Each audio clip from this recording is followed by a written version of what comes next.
How about now? Nick, you all good? Yep, I can unmute myself. Very sorry. Can you guys hear me now?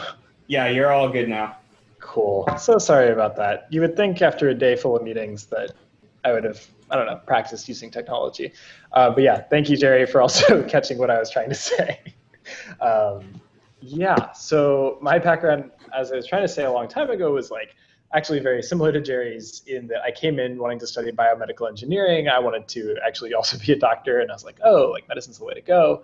And then my roommates peer pressured me into taking our intro CS class, and here I am. And I ended up studying a lot more computer science. I got really into systems and ended up focusing a lot on systems design and cybersecurity. I still did a lot of biomedical engineering. I worked with tissues and built things out of cells, but I don't really do that so much in my work now. So a lot of my work at the moment has been very business focused. And so we focus a lot on trying to understand how to build a sustainable business model. As has kind of been brought up before, I think I don't want to like freak people out if they're not technical and they're listening. So I'm happy to answer questions about kind of like the business side of things and what we do at Phi. I think has been really helpful in understanding like the way that big tech and kind of startups kind of play together in the broader industry. Great. All right, Pedro. Yeah, no, I would definitely double click what Nick was talking about. I personally have barely no technical background. So I did an undergraduate in business. I worked in finance. I worked in a VC space. And the only tech, I guess, exposure that I had was in my own startup. So we had to like build an app, build a website, but I was never the one coding. A lot of the times I was the one kind of working with the engineers to help build things and understand like why we're building the way we're building, and a lot of being very like customer focused. And when I did recruiting, I recruited for like several different companies, and even the ones that said you had to be a CS undergrad, they would also, it wasn't, at least for me, it wasn't a problem, because I think, well, as long as you convey in your application that you have a technical understanding, it doesn't really matter that much how well you can code, how good of a software engineer you are, but more, can you talk to engineers? Can you understand where they're coming from? So like the difference between backend and front end, like very, very high level terms. You don't have to be super specialized in that extent. So I would really encourage everyone that even if you're not from a technical background, to explore a PM path, because that for me was a big realization that I had. I almost accepted offers in consulting firms, and I would be not as happy as I am today working in tech.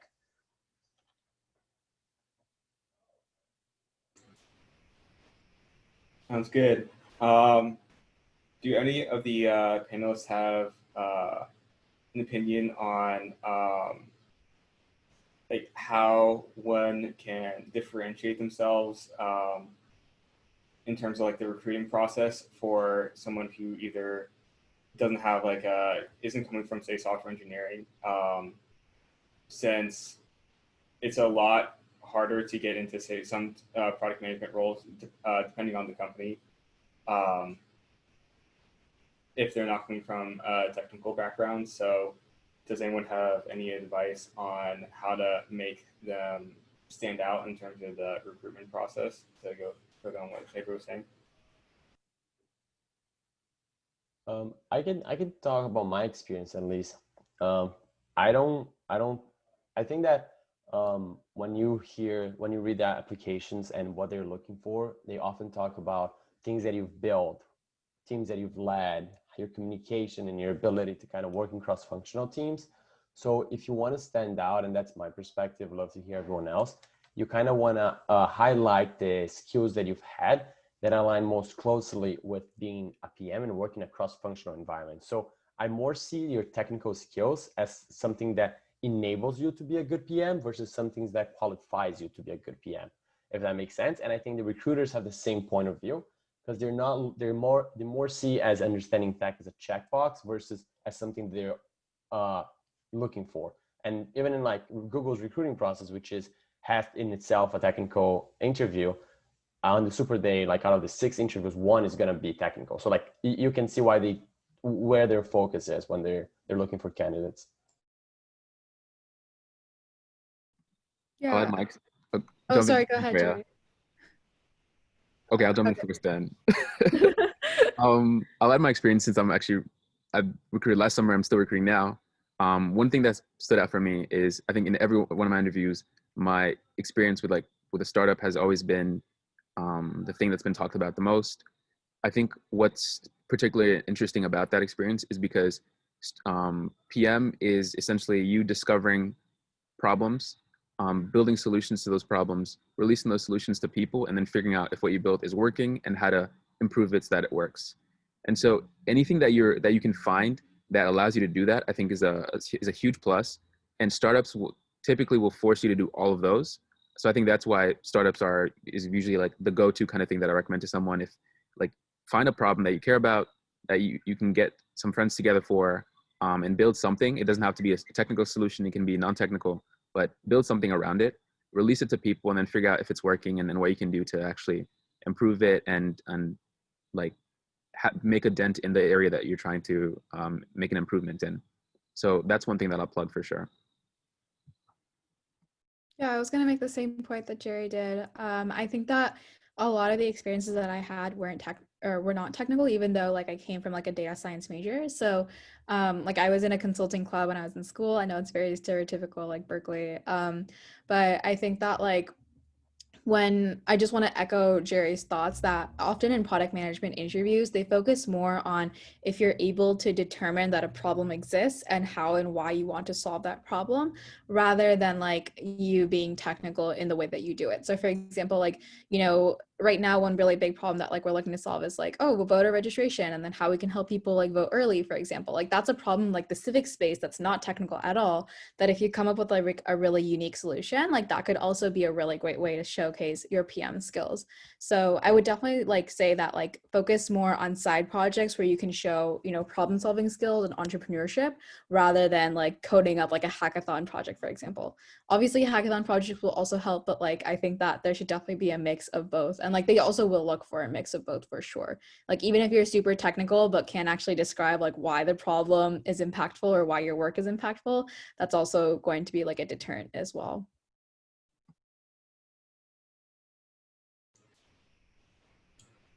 Gotcha.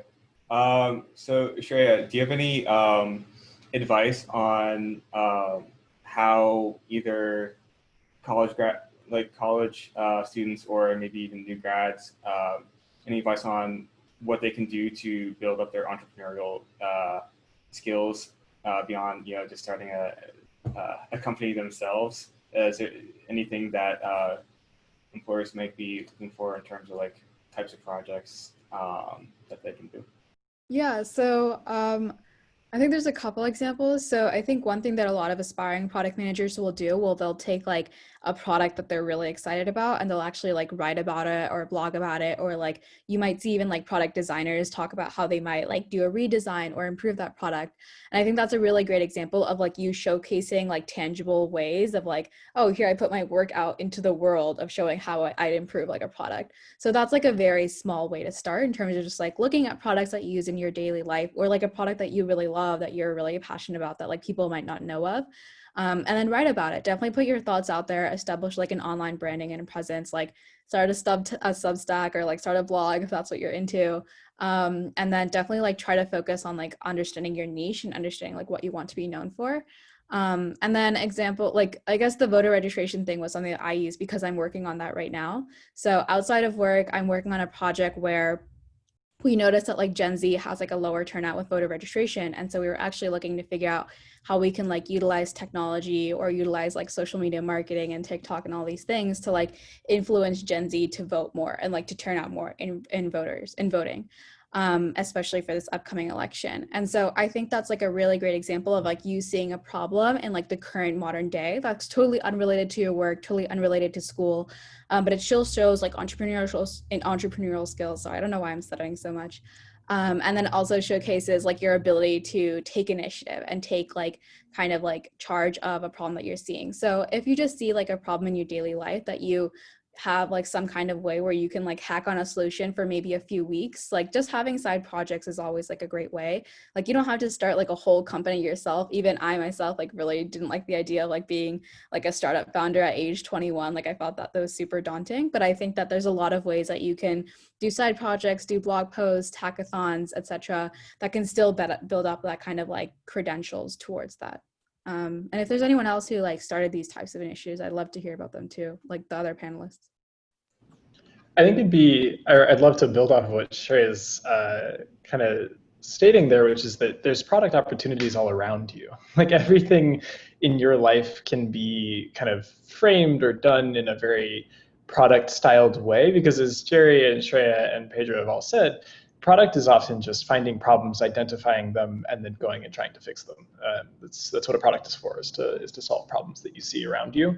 And if that means that you're figuring out your kind of voice and trying to put yourself out there in blogs and Substack or YouTube or Medium, that's great.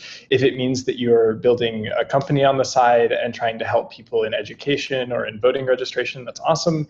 If it means you're going to hackathons and you're building teams and you're solving problems there, that's also great. Like there's so many different ways you can do it. If you're on campus and you see a club or you're part of a club that you want to try and solve an issue that you see that they're having, that's great too. Like a lot of my experience was more in like I saw needs on campus that I wanted to try and address. I worked for the school newspaper. I worked for our cybersecurity club. I felt that it was really important to try and bring those things kind of to like the technical level that I felt they could be at, especially with regard to our newspaper. And I think that especially in like interviews and things, people will ask you about that. They'll ask like, well, why were you spending time on this? Why were you, what were you doing here? What were the problems you were solving? Who are the people you were working with? How are you working with them? And all of those are great opportunities for you to talk about, things that stand out to product managers.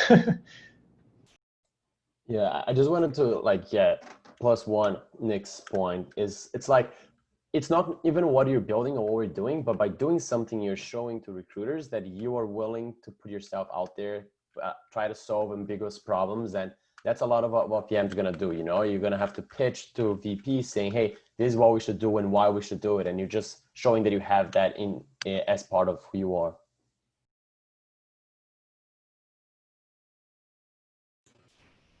Awesome. So I think to move away from how to get into like a PM role, why don't the panelists talk about what they do maybe in day-to-day life of a PM? Because there's different types of PMs. There's those who are more very customer oriented. There's technical product managers who work very closely with the engineers. So can each of the panelists talk about kind of what do they do day to day? Jerry, you want to talk about what a day in the life of a PM would look like? Yeah, I'll give you the perspective from an intern. So I had 3 months to kind of do a product sprint. I was at the very kind of beginning portions of my project. So essentially my team welcomed me and said, hey, you're working with Chromebooks.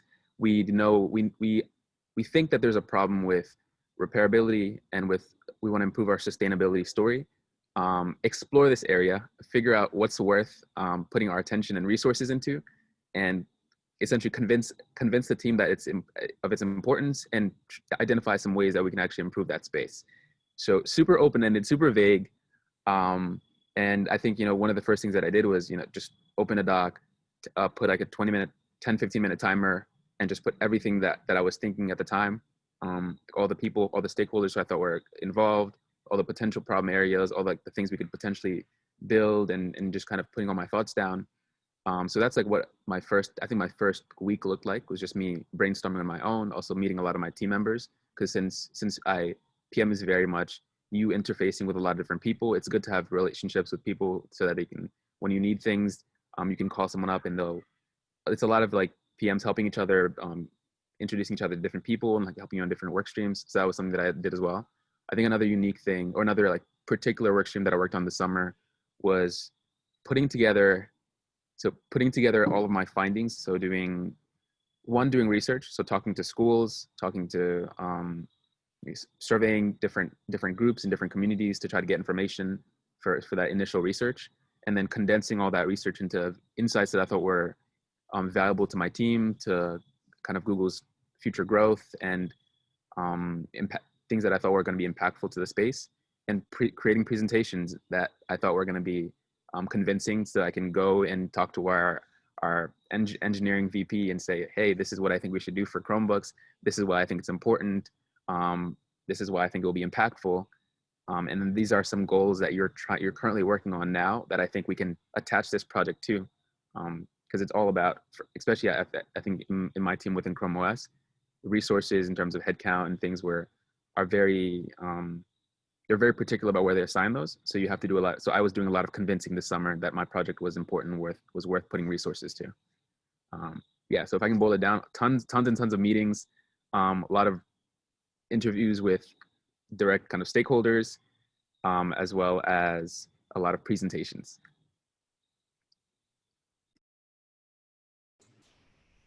Great. Nick, you want to talk about what you do day to day? Sure. Definitely a lot of what Jerry was just talking about. I do a lot of that. You're in a lot of meetings. You're trying to get people to buy into what you want to build. It's not always the case. It's actually pretty commonly the case that people are like, great, you have this cool idea. Why should we spend money and people and resources on actually making that happen? And so a lot of my day-to-day is sitting down and, as Jerry pointed out, kind of brainstorming. What am I talking about? How am I going to talk about it? What do I know about this thing? Where are gaps in my knowledge? I usually do that by just writing it out and then kind of analyzing my own writing, which is interesting.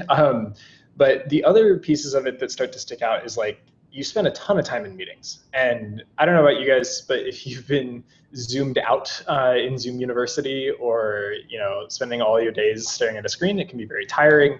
I used to love being all day in meetings. You go and you get to talk to people, and you're talking to all sorts of people that are like directors and VPs, all the way down to like software engineers and other PMs and UX designers and data scientists, because when it comes down to it, you're going to need all of these people's skills to try and make your product a success. You need the data scientists to tell you where to look and what to focus on, how to quantify your success. You need the directors to give you headcount. You need the product managers around you to give you advice. You need the software engineers and the designers to actually build stuff.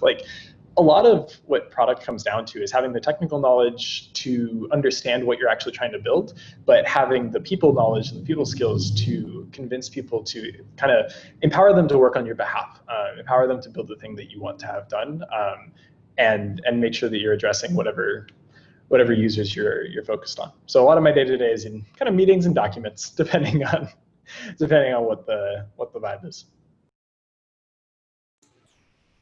Great. Pedro, you want to give any insight of what you do day to day? Yeah, I mean, I don't want to repeat what they said, because they're definitely on point on the meetings. It's crazy how many meetings you ended up taking part of, and you actually have to start being strategic about which meetings you go to and which ones you don't, because you have to learn how to be efficient with your time and everyone else's resources. I do think that there's one more point that is kind of interesting in the life of a PM, is that I didn't realize how many small decisions you're making on a day-to-day. So for example, in this call, I received a Slack message saying, hey, should we prompt this survey every time the user come in, or just once in their user's lifetime, And that's a very small thing, but you're making these decisions day to day, and there's a lot of micro decisions that you're doing. Of course, when it's about doing a new product or investing millions of dollars somewhere, then you're going to have a VP and directors getting involved, but there's a lot of responsibility from someone that just graduated from college, So from talking, people in my team, they're 30, 40-year-old, and each one of them have their own specialty, but at the end of the day, you are often making the decision on, hey, how are we going to move forward? What's the strategy? And you're making the decision because, like Nick and Jerry said, you're the one that is talking to everyone, and you have the point of view from everyone, which makes sense, you making that decision. So you have to be comfortable with making decisions and kind of putting yourself out there. So definitely kind of add that to the already correct points in meetings and PRDs and all those things. Great. Shreya, do you have anything to add other than lots of meetings? Yeah, I think I think what Pedro mentioned is definitely something that I would have mentioned as well. I think, coming from a software engineering background, I was a software engineer, but all I had to care about was I would take Jira tickets, or I'd take bugs and small things and be like, okay, I'll go implement this, and then 2 weeks later I'll find something new to work on. It's fine.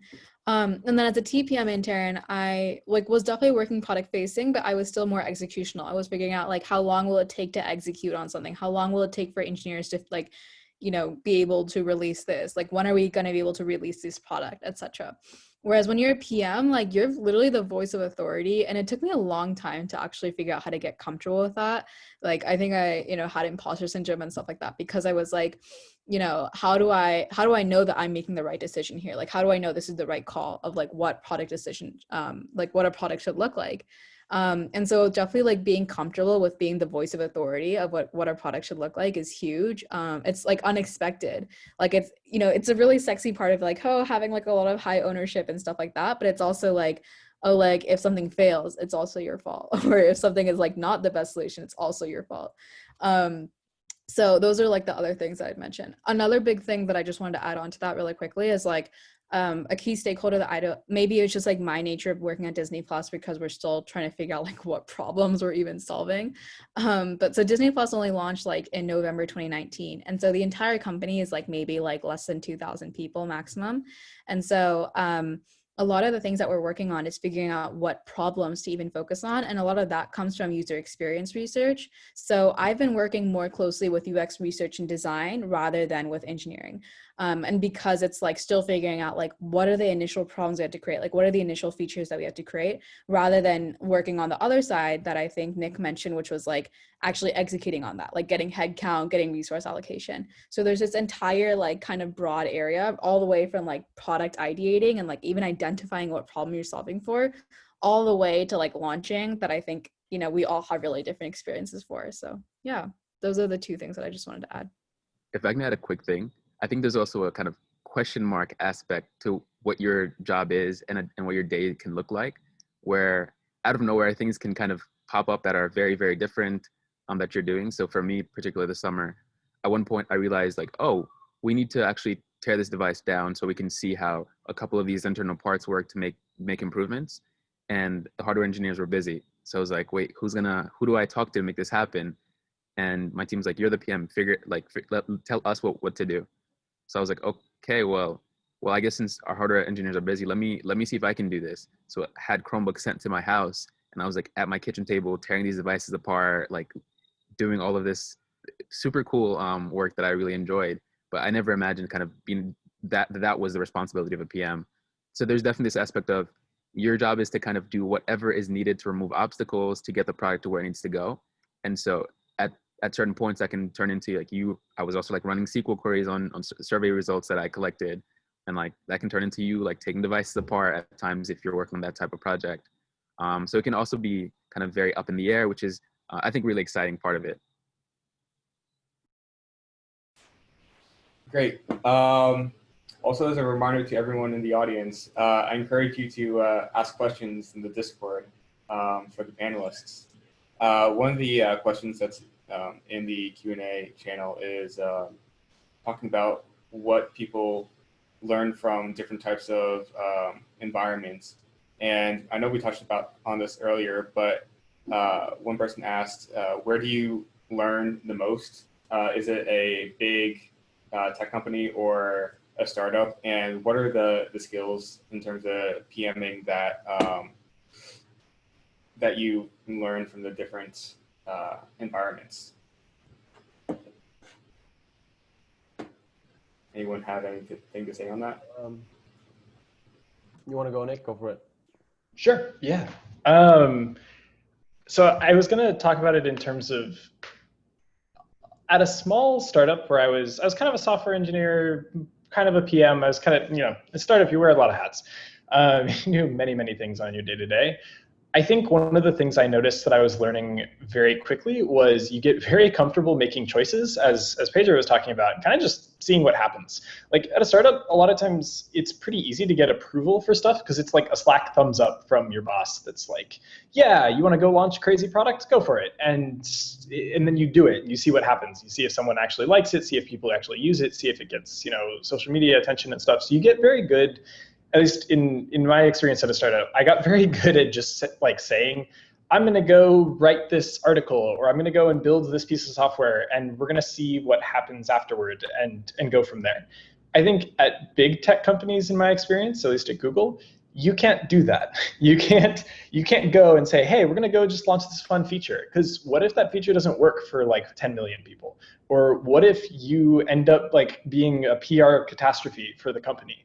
Or what if it turns off the internet for like 1 billion people? That's not okay. You can't just go and break things.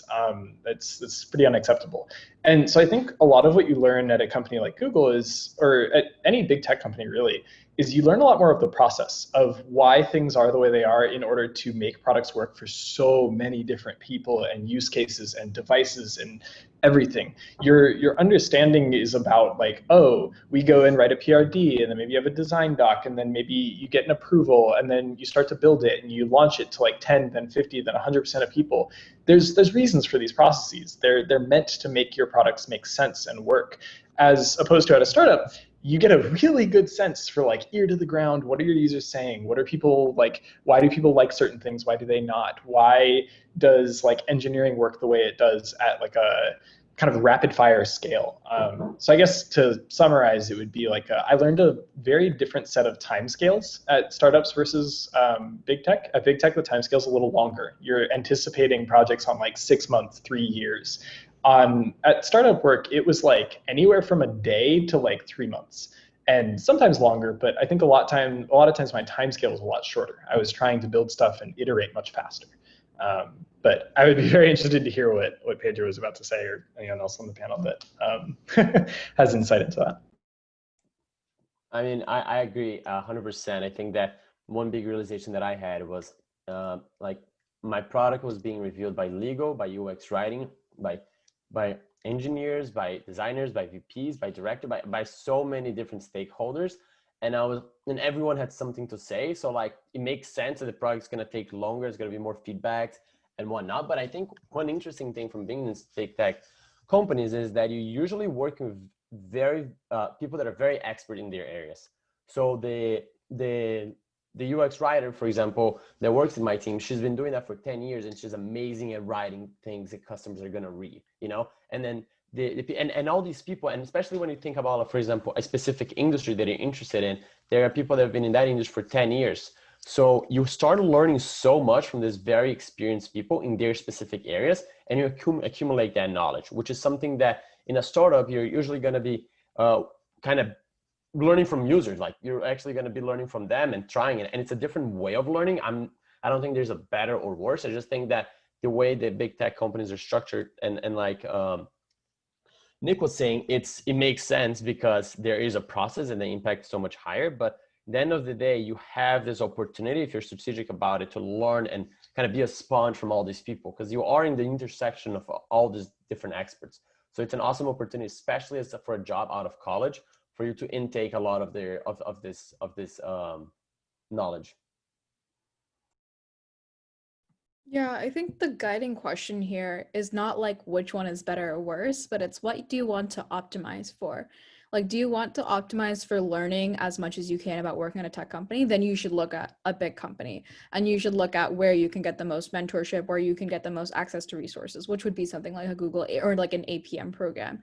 If you want to optimize for impact, and like, I don't mean to say like any shade here, but I would definitely say that like working at a startup is where you'd optimize for impact. And it's only because like they literally just don't have as many people. And so you have more ownership as a default. And then the other part of that is they're still trying to figure out how to build up an entire product. Like for Google, they've existed for like, around 20 years now. They have a large scale product already existing. And so there are so many improvements and there's still like so much to work on there still. But for a startup, you're really just like in the initial phases of what you're working on. And so whatever you're building at that startup, it's going to be huge in the next like 5 to 6 years. And like both formats and like both, optimizing for learning versus optimizing for impact, they're equally valid. Like both, types of formats, they're equally valid. I'm really just saying this because I'm not in a formalized APM program. Like I don't have an assigned mentor to me. I don't have like a cohort of people that I can like talk to about these things. Like, I think that's why I had to learn a little bit more to like be, it was much more like sink or swim for me, I think. And so I wasn't able to optimize for as much impact, or I'm sorry, as much learning as I was able to optimize for like, okay, I'm 21, I'm going to go lead this feature at Disney Plus, and it's going to be in the initial like V1 of Disney Plus because it's still like launching to new countries right now. So yeah, that's just like how I would kind of look at it, is like, what types of things do you want to optimize for, and what types of things do you want to have your career in? And regardless of what the answer to that question is, that's totally valid.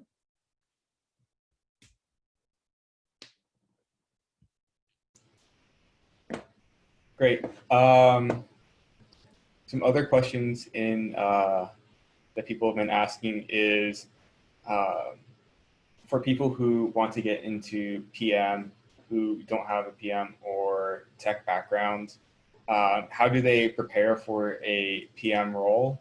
What kind of technical things do PMs do? How often do they have to go into the code base? Sometimes, PMs don't have to go, touch the code base at all. But what kind of technical things do they have to do? And if they have to do technical things, how can someone prepare or practice or learn either before applying or on the job? Anyone want to take that? Jerry, any advice? Yeah, I was actually looking up. I wrote a quick little post on LinkedIn about this actually. If let's see, how can I send this out? Well, okay, I'll figure out how to send this out later. But I was actually trying to do this because so I think there's two different kind of flavors to it. One is for interviews itself. The other is for actually on the job. So if it's like preparing for technical interviews, for that I'll say, or at least with my experience with Google, is like understand high level CS concepts. So just know what like things like APIs, how these things work, how the internet works, and like look up big CS concepts. I also have some resources on my site for that. I'll see how I can send this out later. For when it comes to actually like on the job and what you're doing. So you're right. Like I didn't touch the code base at all. I don't think much of my intern class did at all. You may or may not, but I think it's still incredibly useful to know how to code and to be able to, at least, so I'm speaking to my experience, it was useful for me to know how to build things, even though that I wasn't actually the one building them, just so I had more understanding when I was asking for different feature requests or trying to work with engineers. So I think one of the my route to kind of like accelerating to get to that point was to build a small little full stack project. So I was studying abroad last semester. I got trapped in-house in an apartment for like 2 months. So I said, cool. I went on Udemy. I pulled up like a React course. I built a little personal website. And through that experience, I learned kind of, okay, this is what front end means. This is what back end is. This is how actually these things, and actually doing it is so much different than reading about it. It gives you like a deeper understanding. And so then when I'm going and I'm having conversations with engineers, it's like, okay, like I can imagine what they're trying to do. And it really makes that conversation a lot more richer. So that's what I would actually recommend. And I don't think it's actually too difficult to, if you have some time, I think within like a 2 to 3 month period, you can put together a small little full stack project. So I wrote a little article about that on LinkedIn, and if we activate the chat or something, I'll send that out. But just in case, yeah. Jerry, I think you should have my email.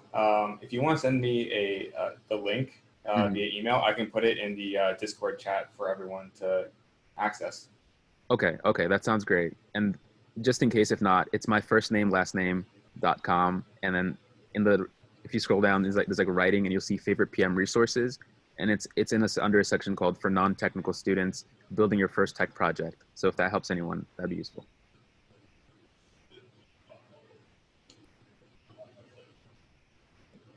Anyone else have any advice on that?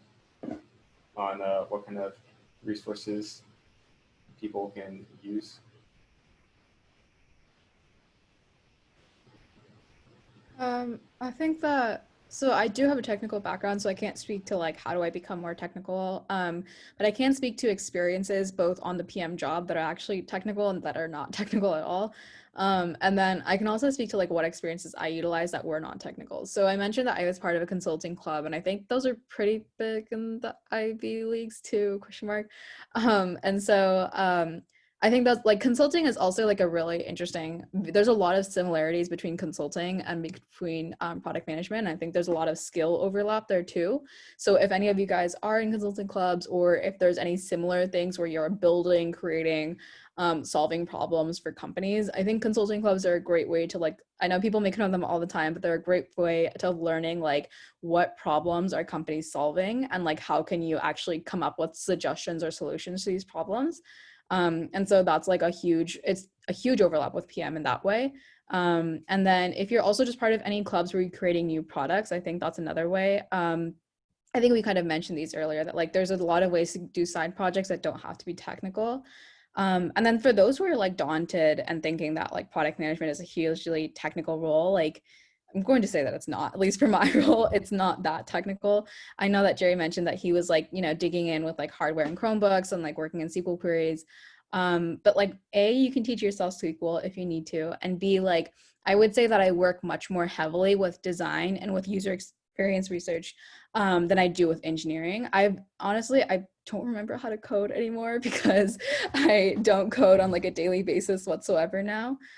So yeah, just to like, I guess, clear any air there. I wouldn't like, this is not a job where you're going to be coding every single day. And if you're coding at all, like it might be like once a month, maybe. I don't know, Jerry, if like that's how often you ran like SQL queries. But I would definitely not expect you to like have to know like advanced data structures or algorithms or anything like that. Just the ability to talk to engineers and the ability to know how your product works, that's what you're going to need to know. And that you can do through like online research, you can do through listening to engineers, you can do through one-on-ones with engineers, definitely a lot of like on-the-job skills.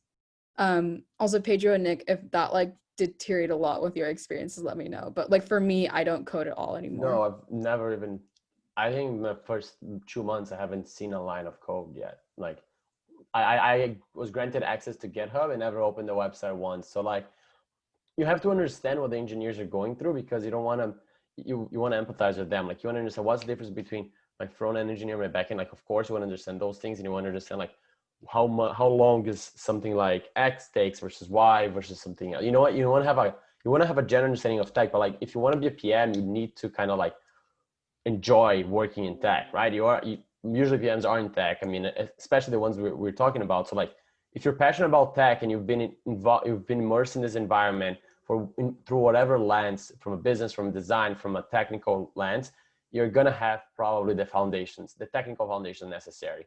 And even if you don't, you learn those quite fast on the job. So if you're not technical, I don't think you should be asking the question, is PM for technical people? It's more like, is PM for people that are, am I someone that is comfortable in being uncomfortable? Am I someone that like enjoys building stuff? Am I someone that's kind of like proactive about things?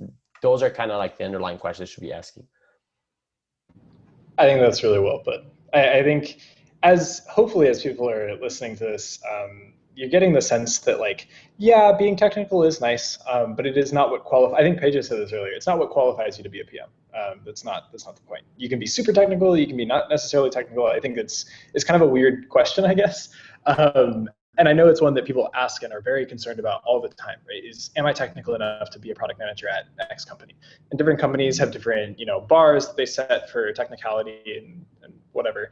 I think an XKCD comic puts it really well, which is, it's this like person who's asking their software engineer for a national park system to build new features for them.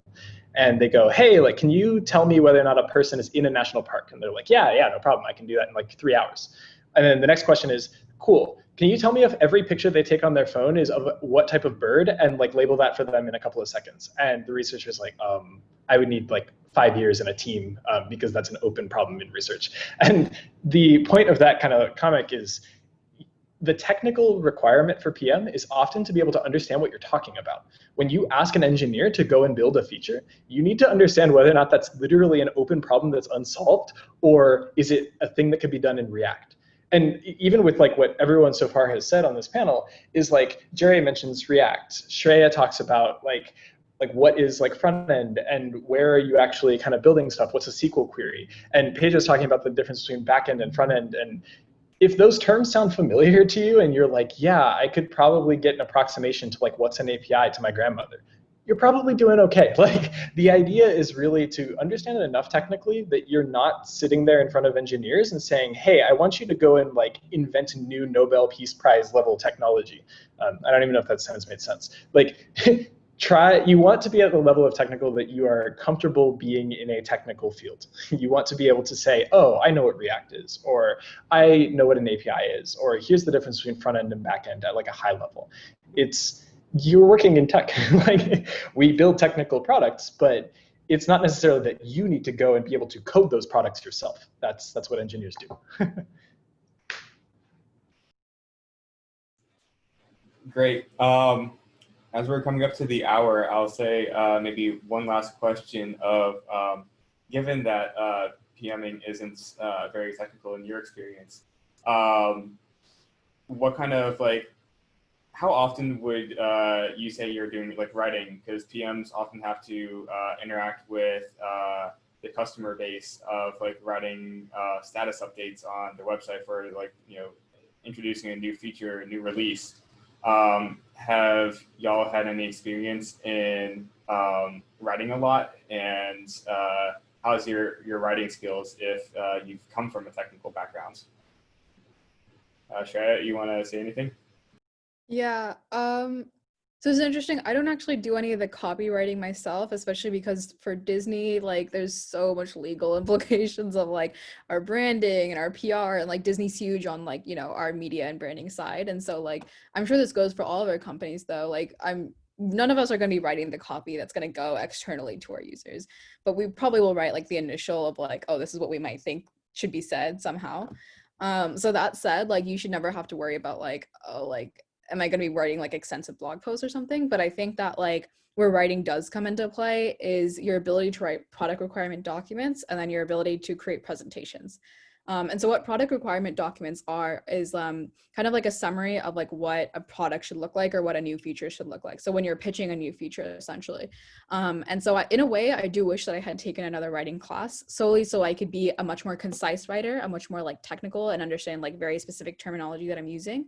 And just like speak more eloquently in that way. I think that like communication skills every single day you're going to be exercising communication skills. Sorry, that was a very bad example of that. But I think that, having strong oral and written communication is going to be huge as a PM. And so I think that, if you're writing, at least describing your features and like speaking with people and having the ability to have, stakeholder buy-in, that's going to be really big. So I don't know what classes that specifically would be in terms of like how you'd prepare that, but like I think that just getting exercise, doing pitching, like pitching competitions would be huge. That'd really help. Doing a lot of presentations. I think we mentioned that like decking is pretty big. And then also, yeah, like writing documents where you can very clearly and concisely get to the point of like what other people are going to need from that document is going to be really helpful. And then we only have like 4 more minutes, so I want to allow other people to speak on that if they want to. I think one interesting class you could take are philosophy classes. And the reason why I'm saying that, and I hate writing more than anything, probably. I'm so bad at writing, and that's probably one of the biggest challenges that I have in my job now. I'm originally from Brazil, you can see from my accent, so my grammar is not perfect either. But the reason why I'm saying philosophy classes is because in philosophy classes, you have to put very complex and hard to understand thoughts in concise sentences and clear and concise sentences that people can understand. So when you're writing an essay about philosophy topics, it doesn't have to be philosophy, it's just something complex. You're exercising this a skill of conveying something that is complex and technical, and it has to be put simply enough that multiple stakeholders can understand what you're talking about. Because a PhD is going to be read by your designer, it's going to be read by your legal, it's going to be read by your engineer, by your VP, by the director. So I think one activity could be that. But I do think that being,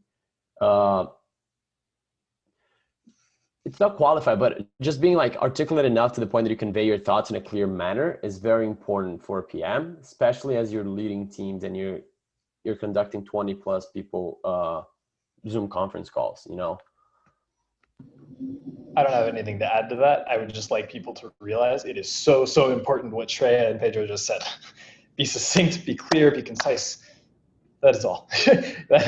Writing is super important for that, and those skills are critical. in the role of a PM. Great. Jerry, any last comments on that, as we're got 2 more minutes and you appear to be in the dark? I'm shrouded by the night. It's quickly gotten dark in where I'm living. No, but I think really Shreya and Pedro put it very well.